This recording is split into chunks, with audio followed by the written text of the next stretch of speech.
지난해 12월 은행 가계대출이 7개월 만에 감소세로 돌아섰습니다. 가계대출 관리 강화와 금리 인상 여파로 풀이됩니다. 지난해 수출 수입 물가 지수가 2008년 금융위기 이후 13년 만에 최고 상승률을 기록했습니다. HDC 현대산업개발의 부실공사 공포가 확산되고 있습니다. 철거 후 재시공에 이어 환불 요청까지 이어집니다. 내일 올 들어 첫 금융통화위원회가 열립니다. 기준금리 인상에 무게가 쏠리고 있습니다. 센 경제라이브 시작합니다.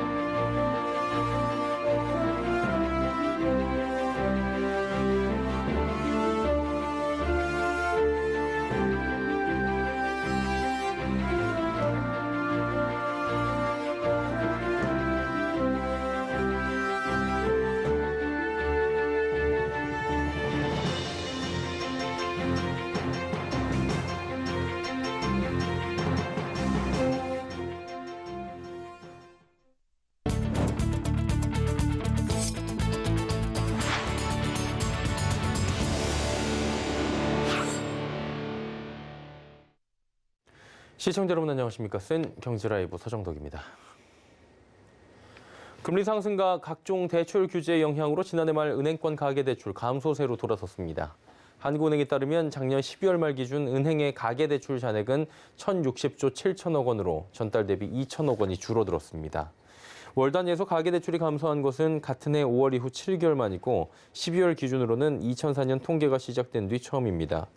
가계대출의 증감을 종류별로 본다면 전세자금 대출을 포함한 주택담보대출이 한 달 사이에 2조 원 불어났습니다.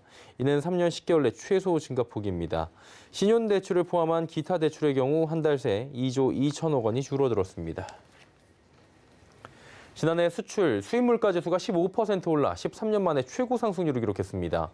한국은행이 발표한 수출입 물가지수 통계에 따르면 2021년 1월부터 12월 수입 물가지수의 평균값은 117.46포인트로 2020년보다 17.6%가 올랐습니다.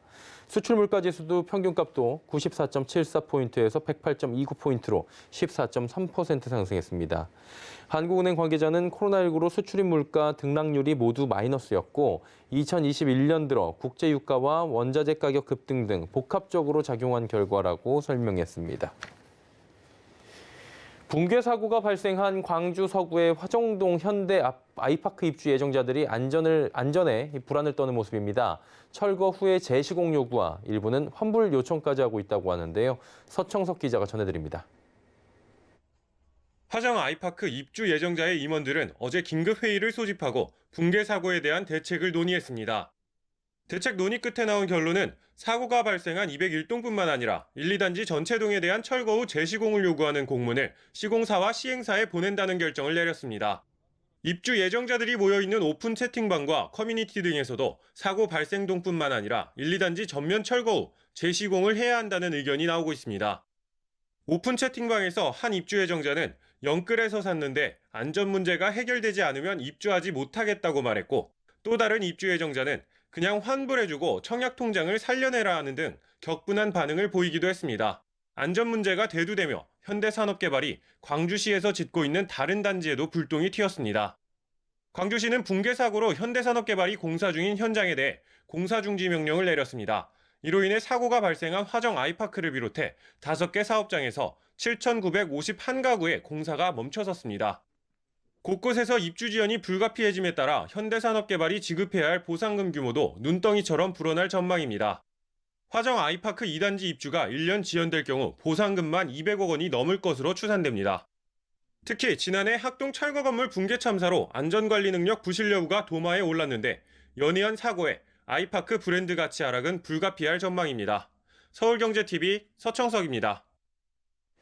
제네시스의 최고급 모델인 럭셔리 플래그십 세단 G90는 우리나라의 대표적인 회장님 차로 꼽히고 있습니다. G90는 지난 2018년에 부분 변경과 최근 완전 변경을 거치며 이미지 변신을 시도하고 있는데요. 제네시스는 올해 글로벌 시장에서 판매 점유율을 끌어올린다는 계획입니다. 장민선 기자입니다. 2015년 말 에쿠스 EQ 900이란 이름으로 시장에 데뷔하면서 회장님 차로 꼽히는 제네시스 G90. 제네시스는 지난 2018년 부분 변경을 거친 후 3년 만에 완전 변경된 신형 G90를 선보였습니다. 새로운 방패 모양의 크레스트 그릴과 그릴 양옆 헤드램프는 제네시스가 선보인 가장 얇은 두께의 두 줄 디자인이 적용됐습니다. 한 번의 터치로 편의 기능을 이용해 좌석이 편안한 형태로 바뀌는 레스트 모드와 차량 내 음악과 향기, 조명과 커튼, 마사지 기능이 한꺼번에 서비스되는 무드 크리에이터 기능도 느껴볼 수 있습니다. 또 세계 최초로 탑재된 가상 3D 서라운드 음향 시스템, 버추얼 베뉴로 탑승자가 콘서트홀에 와 있는 듯한 기분을 낼 수도 있습니다. 험로 진입 등 주행 상황에 따라 서스펜션의 높이가 달라지는 기능은 승차감을 높여주고 소음 저감 기술인 액티브 로드 노이즈 컨트롤이 실내 정숙성도 높였습니다. 외장에서는 플래그십 세단으로서의 우아함을 굉장히 강조한 디자인이고요. 인테리어는 공간의 아름다움과 고객이 정말 편안하게 여행을 하실 수 있도록 차의 기능과 고객의 어떤 삶이 잘 조화될 수 있는데 중점을 뒀고요. 특히 제네시스는 지난해 12월 럭셔리 대형 세단 G90의 사전 계약을 받은 지 하루 만에 12,000대가 계약되며 인기몰이를 하고 있습니다. 이는 전년도 판매량인 10,000대를 하루 만에 넘어서는 수치입니다. 장재훈 사장은 글로벌 연평균 2만 대 판매를 목표로 한국 시장은 물론 북미, 중국 등 세계 주요 시장에 선보일 것이라며 특히 초대형 럭셔리 세단의 연간 글로벌 수요가 23만 대 수준으로 정체될 것으로 예측했습니다. 제네시스는 완전 변경 4세대 모델로 진화한 G90를 통해 럭셔리 플래그십 세단의 새로운 방향성을 제시한다는 계획입니다. 서울경제TV 장민선입니다. 코로나로 인해 바다에서 시작된 물류난 하늘로 이어지고 있다고 합니다. 이로 인해 해운과 항공 운임이 연일 최고가를 경신하고 있는데요. 반면 항공과 해운업계는 기대감이 커지고 있다고 합니다. 문다혜 기자입니다. 코로나19로 인한 글로벌 물류 적체 현상이 해소되지 못하며 해운 운임이 연일 최고점을 경신하고 있습니다. 지난 7일 상하이 컨테이너 운임 지수는 5,109.6포인트. 2009년 10월 통계 집계를 시작한 이후 사상 최고가입니다. 2020년 1,000포인트를 오르내리던 SCFI는 작년 7월 4,000선을, 지난달 5,000선을 돌파한 데 이어 5,100선마저 넘어서며 유례없는 상승세를 보이고 있습니다. 이에 국내 대표 해운사인 HMM은 올해 매출액과 영업이익 모두 신기록을 쓸 전망입니다. 오미크론 확산으로 물류 정상화가 어려워 운임 강세가 상반기까지 이어질 것으로 보이는 데다 컨테이너 물동량도 양호할 것으로 예상되기 때문입니다. 바닷길이 막히면서 물류난은 하늘로 이어지고 있습니다. 항공 화물 운임도 사상 최고가를 경신했습니다. TAC 인덱스에 따르면 지난달 홍콩 북미 노선 운임은 1kg당 12.72달러를 기록했습니다. 2015년 1월 통계 집계 이래 사상 최고가로 코로나19 발생 전인 2020년 1월과 비교하면 4배 이상 올랐습니다. 이에 사업의 무게추를 화물 수송으로 전환하며 활로를 찾은 대한항공은 호실적을 거둘 전망입니다. 매출액에서 화물 사업부 비중이 70%를 넘어선 대한항공은 지난 4분기에만 전년 대비 326% 늘어난 5천억 원 안팎의 영업이익을 거두며 연간 영업이익 1조 원을 넘어설 것으로 보입니다. 작년에 이어 올해도 화물 운송 역량과 노하우를 최대한 활용해 수출 기업들의 물류난 해소에 도움을 주기 위해 최대한의 노력을 기울일 예정입니다. 서울경제TV 문다입니다.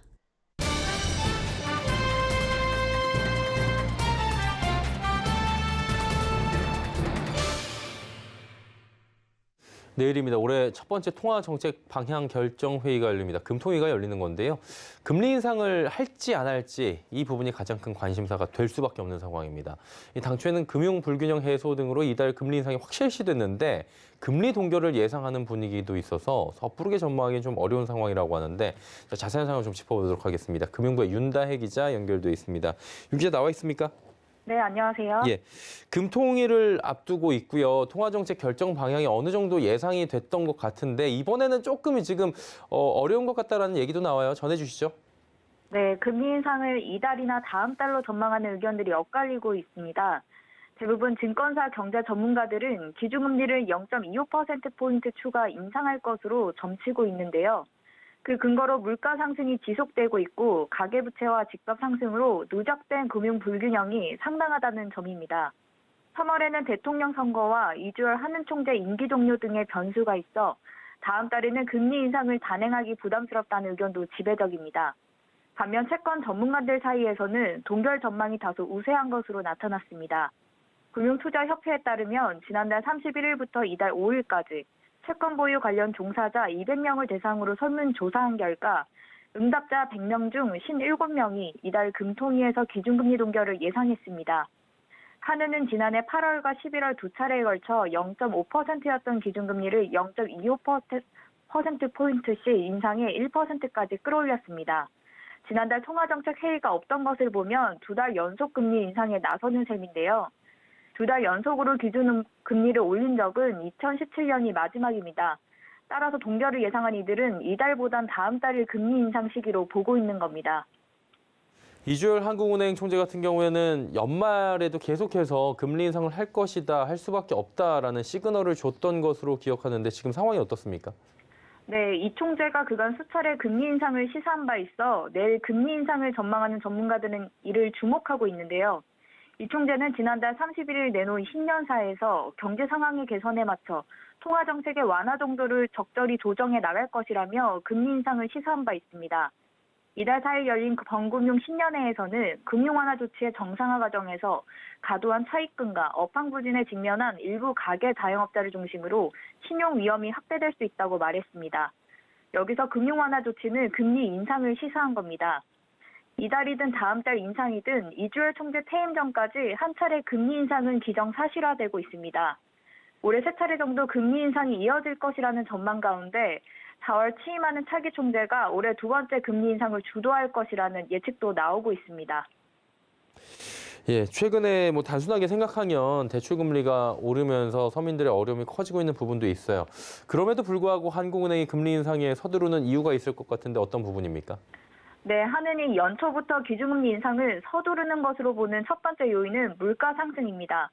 한은은 물가 안정 목표를 2%대로 잡고 있는데요. 지난해 12월 소비자 물가지수는 1년 전보다 3.7%나 뛰었고 4분기 내내 물가 상승률이 3%를 웃돌았습니다. 또 저금리 기조 장기화로 급증한 시중 유동성도 한은이 우려하는 대목입니다. 한은은 시중에 풀린 돈이 가계부채와 집값 상승으로 금융 불균형을 키우고 있다고 보고 있습니다. 1,805조 원으로 불어난 가계부채를 잡기 위해 기준금리를 올려 대출 증가세를 감소시키려는 겁니다. 시중 통화량이 한 달 새에 약 40조 원이 불어나고 있는 점도 금리 인상 명분을 만들고 있습니다. 여기에 미국 중앙은행인 연방준비제도가 통화 긴축을 서두르는 점도 기준금리 인상 요인이 되고 있습니다. 지난주 공개된 지난달 연방공개시장위원회 정례의 의사록에 따르면 회의 참석자들은 경제 인플레이션 전망을 고려할 때 이전에 예상했던 것보다 더 일찍 또는 더 빠른 속도로 기준금리를 올리는 것이 정당화될 수 있다고 언급했습니다. 애초 연준이 3월에 자산 매입 축소, 즉 테이퍼링을 마치고 6월께 금리 인상을 시작할 것이란 관측이 많았지만 의사록 공개 이후 3월 금리 인상 가능성까지 나왔습니다.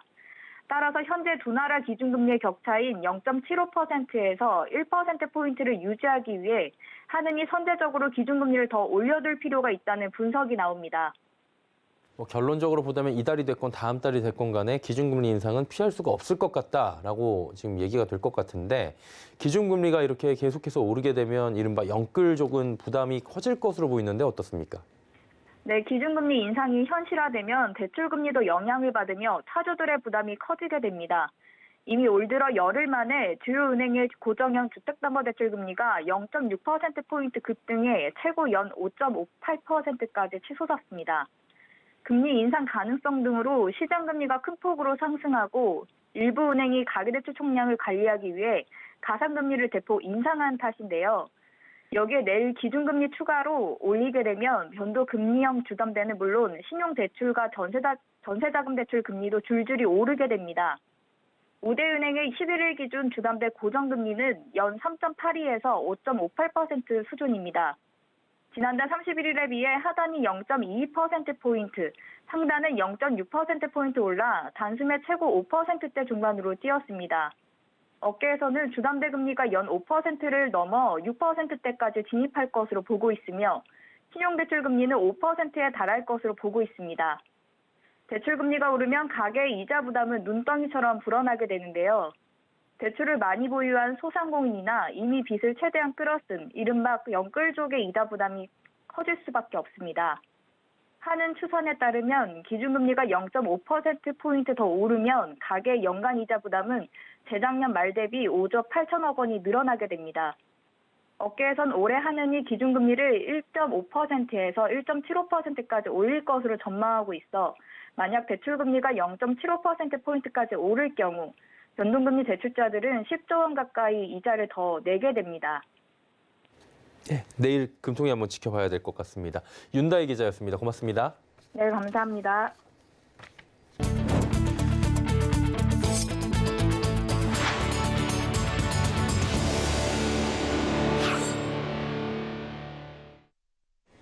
올해 미국에서 최대 4차례까지 금리 인상이 미뤄질 수 있다는 전망이 나오는 가운데 국내에서도 기준금리 인상 움직임이 나타나고 있죠. 내일 새해 첫 통화정책 방향 회의를 앞두고 은행주들이 수혜를 입을 것이란 기대감이 커진다고 합니다. 최민정 기자입니다.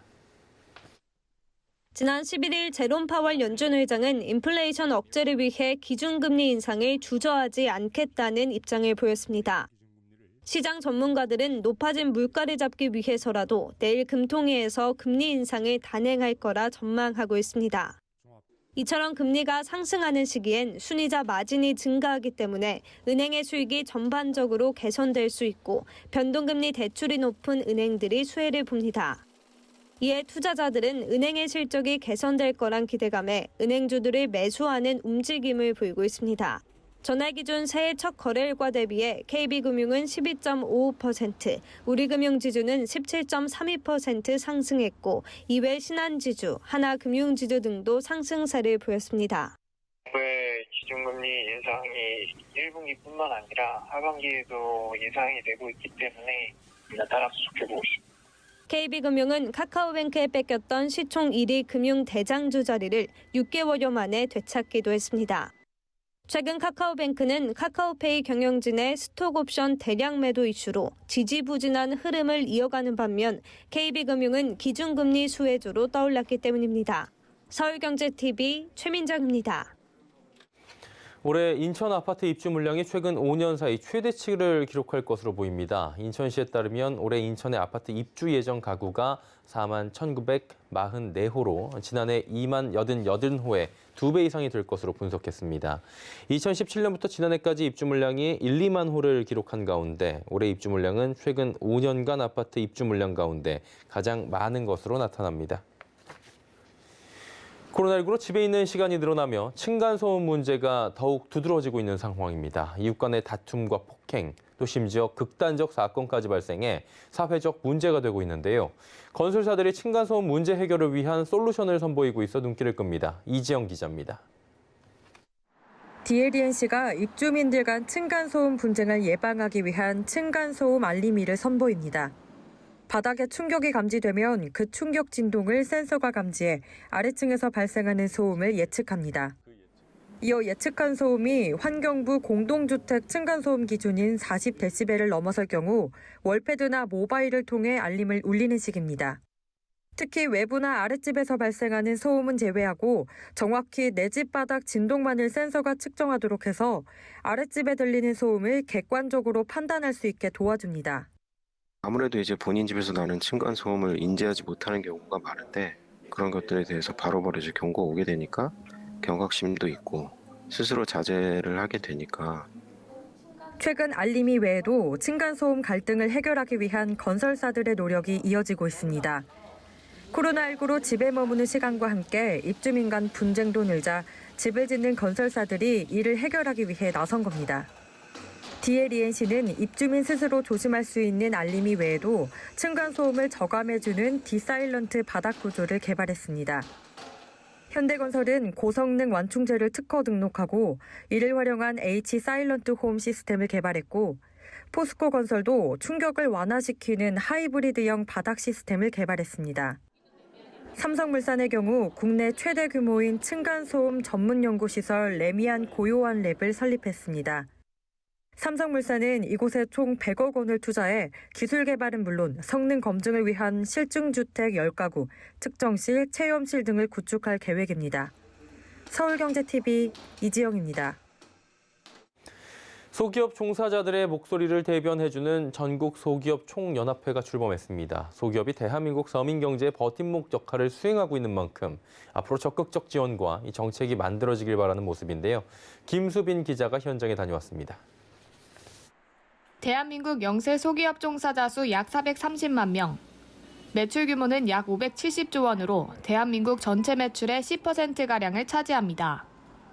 소기업은 우리나라의 경제 주체 역할을 묵묵히 수행하고 있지만 이제까지 소기업 현장의 목소리를 전달할 수 있는 창구가 없었습니다.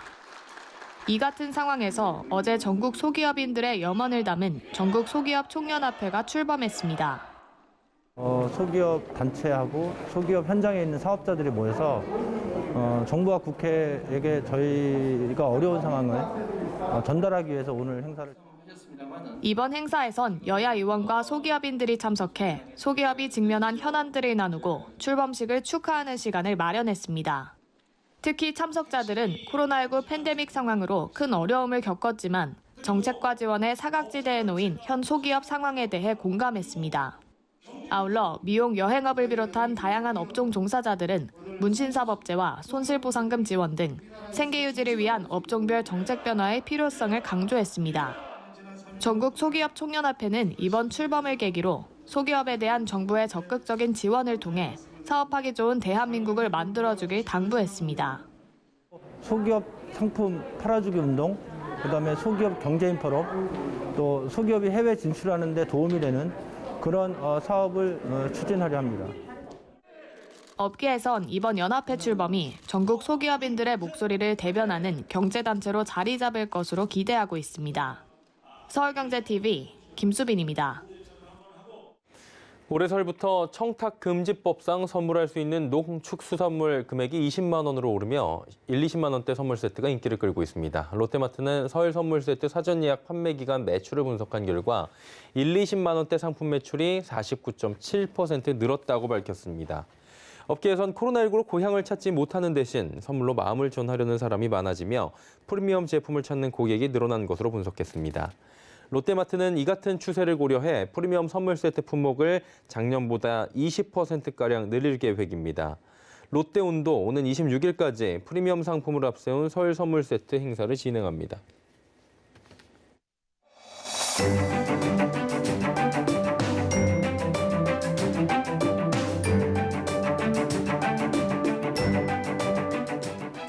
안녕하세요. K웨더 라이프스타일 예보 김단비입니다. 현재 중부 내륙과 전북 북부 내륙, 경북 내륙에는 한파특보가 내려진 가운데 내일도 강력한 한파가 계속되겠습니다. 아침 기온 서울 영하 11도, 대전 영하 10도, 강릉과 대구 영하 8도, 광주는 영하 5도까지 내려가겠고요. 찬바람의 체감 온도는 더 내려가 춥겠는데요. 내일 낮부터는 기온이 차차 오르면서 평년 수준을 회복하겠습니다. 현재 위성 영상입니다. 전국이 대체로 맑은 가운데 전라 서해안과 제주도를 중심으로는 눈이나 비가 내리고 있는데요. 현재 눈구름대가 집중적으로 발달된 전라 서부와 제주 산간에는 대설특보가 내려져 있고요.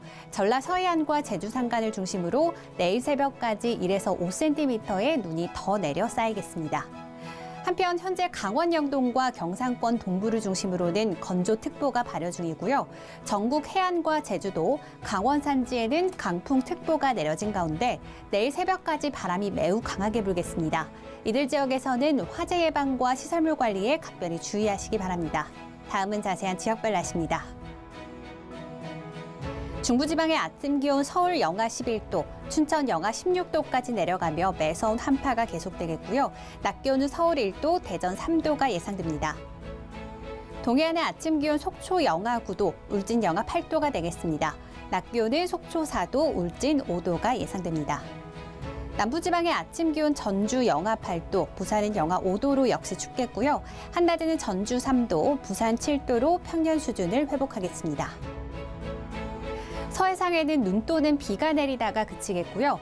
동해상의 물결은 최고 5m, 그 밖에 서해와 남해상으로도 물결이 최고 3에서 3.5m로 매우 높게 일겠습니다. 항해나 조업하는 선박들은 각별히 주의하시기 바랍니다. 토요일에는 중부지방을 중심으로 눈 또는 비가 내리겠고요. 경기 동부와 강원 영서, 충청도에는 일요일까지 이어질 전망입니다. 날씨였습니다. CNN 경제 라이브 저희가 준비한 소식은 여기까지입니다. 편안한 저녁 시간 보내시길 바랍니다. 고맙습니다.